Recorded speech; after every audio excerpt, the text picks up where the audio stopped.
Alright,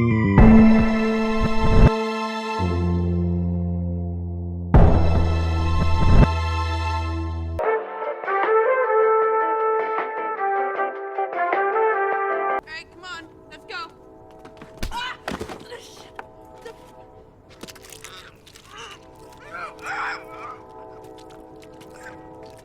What the hell, man?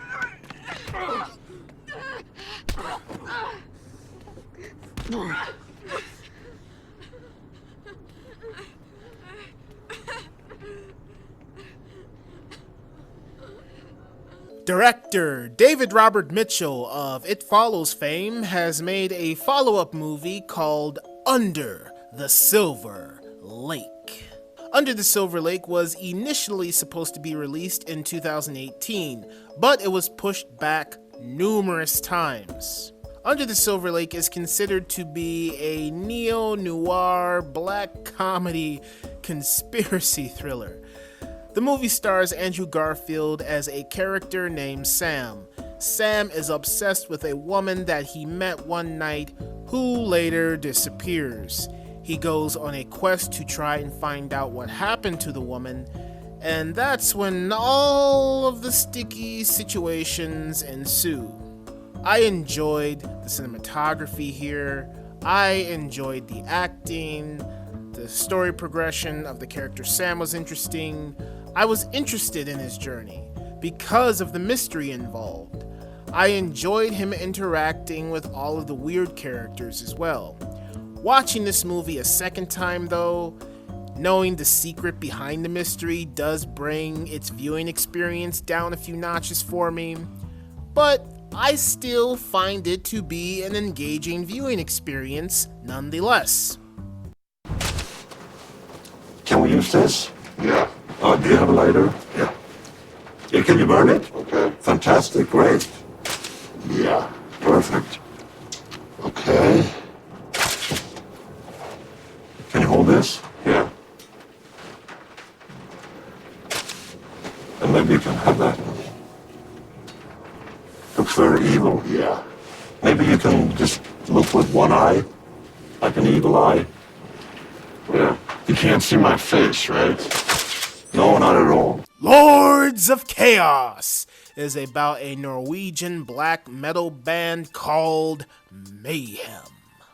There are a lot of people who are close to this project personally. Seemed to be a big deal for everybody else than us, this thing, and I was the phone was just ringing off the hook. LA Times, Daily News, CNN, BBC, ABC, all those. Very fucking interested to hear what we had to say about it, and I told him, you know what, I haven't seen it, so I don't want to comment anything. I listened to a lot of vocal opinions about this. The reception from the people who are close to this, they don't seem to care about this movie. The Lords of Chaos. The book was crap. They're not trying their best to present me in a positive image, that's for sure. To sum it up, really, I would say that this movie is probably just, in a way, a Hollywood character murder type film, where they have no intention of, giving us any secrets about what really happened or anything like that. It's just fiction. It's just bullshit Hollywood crap made to, make them make money. So that's all they care about. So it's not about truth. It's not a documentary for sure. It's not an attempt to shine some light on the events. It is just complete bullshit. Fictional crap. And I'm not going to see it. And I suggest that we all just ignore that crap. Witnessing the story unfold and learning about this experience from the outside looking in, I was transfixed.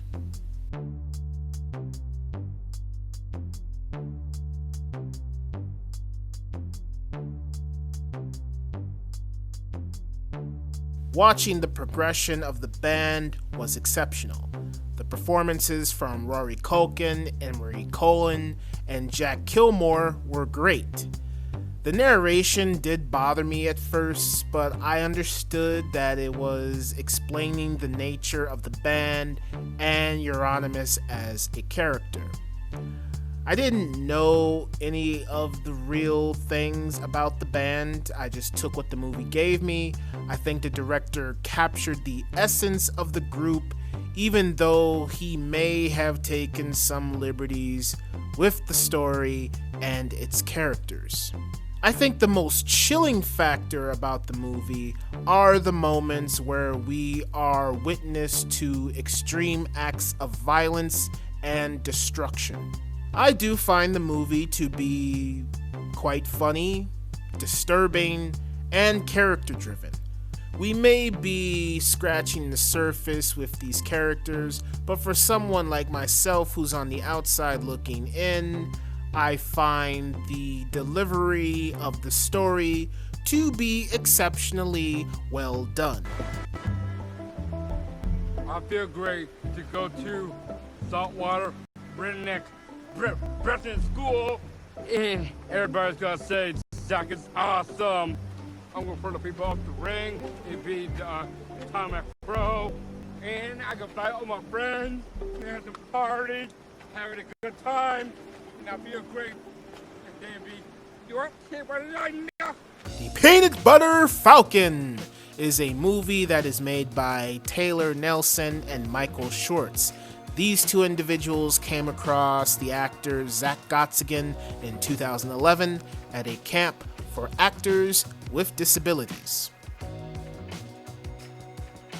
Gottsagen's character lives in a nursing home. He has dreams of becoming a professional wrestler. One day, Zach decides to run away from the facility to pursue his dreams. Meanwhile, Taylor, played by Shia LaBeouf, is a man on the run. Once these two individuals accidentally cross paths, that is when the adventure begins. I find this movie to be quite charming because of the two leads in Gottsagen and LaBeouf. The banter between the two is the highlight here. I enjoy watching these two characters go on their adventure while forming their friendship. It's a simple feel-good movie that hits you in all of the right emotional spots. It's the girls. Hello? You took my bag that has my license, my phone. Bring it back right now. Fuck that noise. I want my drone back. I got this. What did you just say, you little bitch? I'll take a shit down your throat. Why are you talking like that? Hannah, I have a little brother. You're supposed to scare them. Well, you scared me. Listen, we were just trying to teach you a lesson. I promise you we were gonna give the drone back. No way! They could trick us again. Or overpower us. Oh my god. What if they take the Molly? Then we wouldn't be able to take it. No, they're children. They would die. This is Max from earlier. Meet us at the playground across from John Adams tomorrow at 7:40 a.m. Bring the drone and don't fuck with the beanbag boys. Good Boys. I didn't watch this in the theater because I wasn't too sure about seeing it. But holy sippy cup! Fucking alcoholic! Just say no! Not only did I find the cast of characters to be entertaining, I thought the direction of the story flushed out the characters. Seth Rogen and Evan Goldberg produced this movie. They are the guys who gave us Superbad. So you could say that this is a 6th grade level version of Superbad. Max, Lucas, and Thor have individual stories. Thor wants to fit in with the crowd. Lucas is dealing with family issues.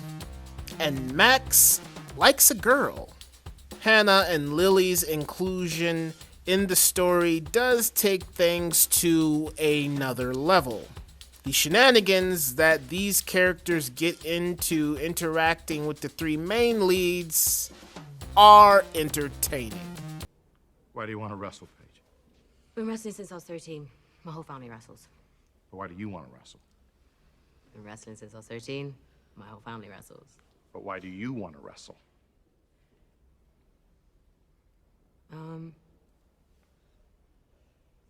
It's an escape, isn't it? From the real world. And when I'm in that ring with my family, working together, flowing together, feels like the world just disappears. And I sort of feel like I belong somewhere. Fighting with My Family is a biopic about the WWE superstar known as Paige. I enjoy watching Paige's journey unfold on screen.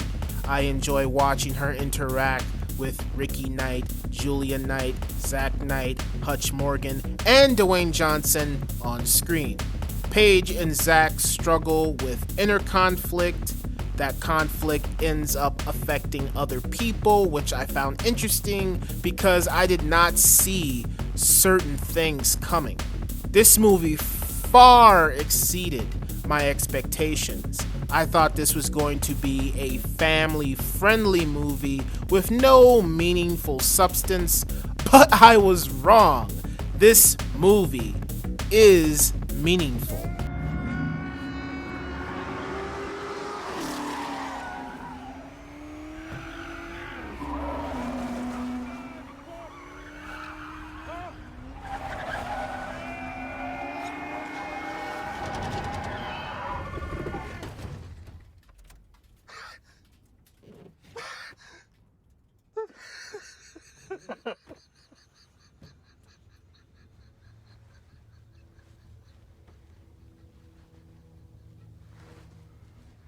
Ford versus Ferrari. Based on a true story, it doesn't overwhelm us with melodramatic storytelling. Instead, it's an exciting movie with fast cars, cool characters who have stylish wardrobes, and unique personalities. Christian Bale and Matt Damon deliver great performances.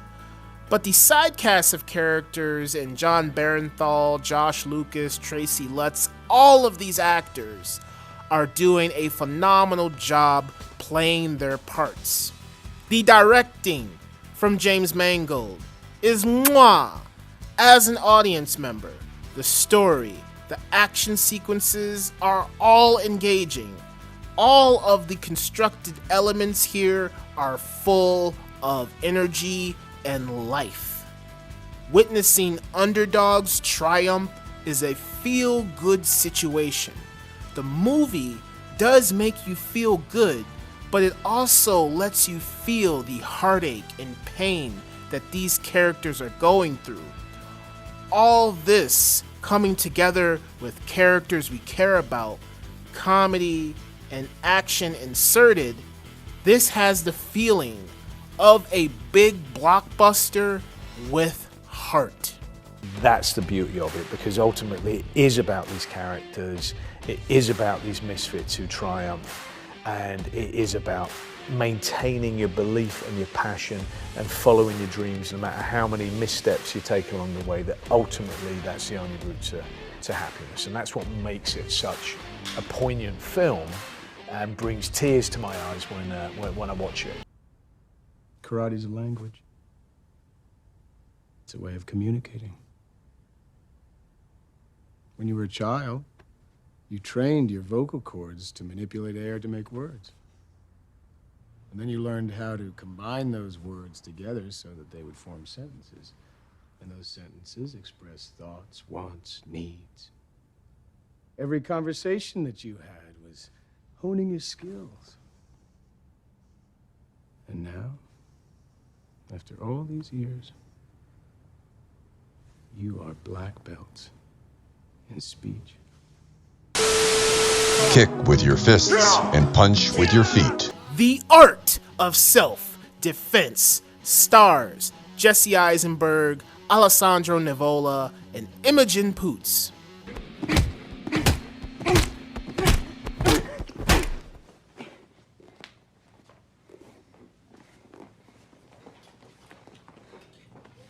You're done for the night. So is he. The biggest part of succeeding in life is recognizing your flaws. And Sensei says, my greatest flaw is that I will never be a man. Each of these characters has their own story to tell. How it all comes together is enthralling. It feels like this movie takes place in a sick, dark, twisted realm of reality because some moments feel weird and other moments over the top. The actors must have had fun playing their roles because of all of the outrageous things they appear to be doing. The story is simple, about simple people, but yet they constantly go through challenges that exercise their sanity. The strangeness of it all is what keeps me interested until the very end. That's our objective. We have to get that key. It's the only way inside the cabinet. You can't be serious. How are we supposed to do that? Okay, you know what? Leave that to us. We know exactly what to do. Mm-hmm. Where did you two come from? Well, we're not doing that. I am a Toy Story fan. I enjoyed the first Toy Story movie. Toy Story 3 made me cry, and 4 is no exception. The beauty of these movies is how immense the world can be, how we can build relationships with these animated characters, and how much we can invest our time into them and just accept new characters like it's nonchalant. I found myself feeling numerous types of emotions while watching this movie. Love, excitement, joy, fear, uncertainty, sorrow all played a big part in this immense experience. What I love about Toy Story 4 is how these characters grabbed my heart, pulled on its strings, and then made me cry by the end. 110 million years old, at the least. It was basketball, basketball. Can't lean on plastic. Uncut Gems is directed by the Safdie brothers. I think they have a vivid approach to filmmaking. Adam Sandler skillfully plays a jeweler who gambles not only with money, but with his life. The directing, the story, the score, cinematography, Adam Sandler's performance, Kevin Garnett's performance, all of the elements presented here make for an imaginative experience.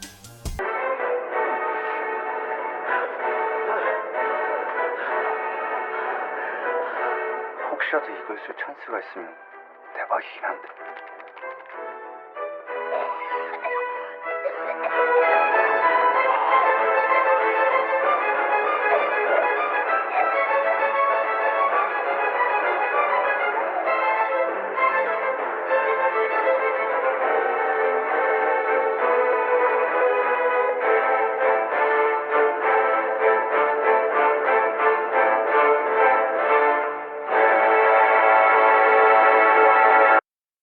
Parasite is a South Korean black comedy thriller directed by I'm director Bong Joon-ho, who write and direct this movie Parasite. Every element of this movie is exceptional. The story, the circumstances, the comedy, the drama, the subtlety, the characters, the acting, the directing, the score, the cinematography, the montage sequence, all of it is mwah!